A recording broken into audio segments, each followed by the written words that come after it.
Let it warm up.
cut a hole in my roof. Oh, shoot. Next to the... I gotta get some whatchamacallit on it. Yeah, that's no good. The whatchamacallit, the block of wood pinched me and pulled me down. Oh.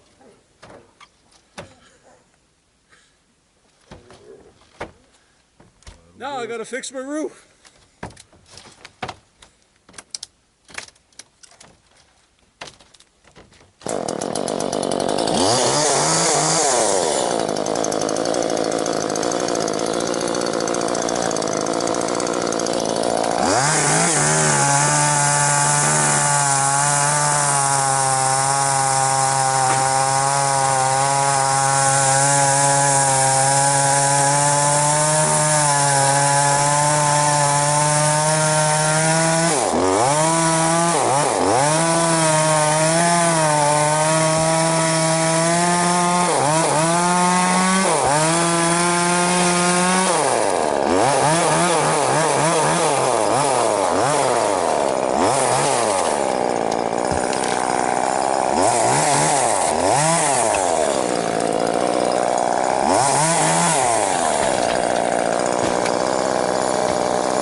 Well, other than cutting a hole in my roof, I'm doing okay.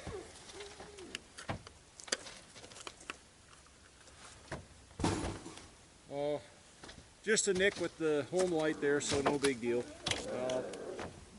Have to get some roof patch and get it on there. We'll get it squared away here, but by and large here I got the biggest mess cleaned up off my roof, and I'm grateful for that. So, well, compared to what we had when I started here, got this ugly ass tree trim back. Still a little more leaning over there, but at least it's not down on the roof. Surprisingly, those little old Homelites do pretty good for what they were back in their day, when there wasn't much else better around. They were pretty good, but their time has pretty much come and gone, I guess. Still a few of them around yet, alive and kicking, but you can still get the job done if you got nothing else. So goes to show that they still do what they were intended to do. So, and oh, not horrible. Just inattention on my part. One little cut there, so not a big deal. A little bit of roof patch and that'll be taken care of. So, but like I say, this big ugly tree is off and away from my roof, so yeah, no major damage. So, well, there we go. I just got to break out the leaf blower and clean the rest of this crap off the roof before winter, and clean this off here the other day, my gullies here, so that I don't get ice jams over here over the winter towards spring, because these gullies are bad for that kind of stuff, especially when you got trees hanging, holding the ice and snow. You end up in real trouble. So anyways, well, another one of my misadventures. So anyways, I'd like to say thanks everybody, and on behalf of myself and number one nephew Wyatt here, we'll see you folks all on the next one.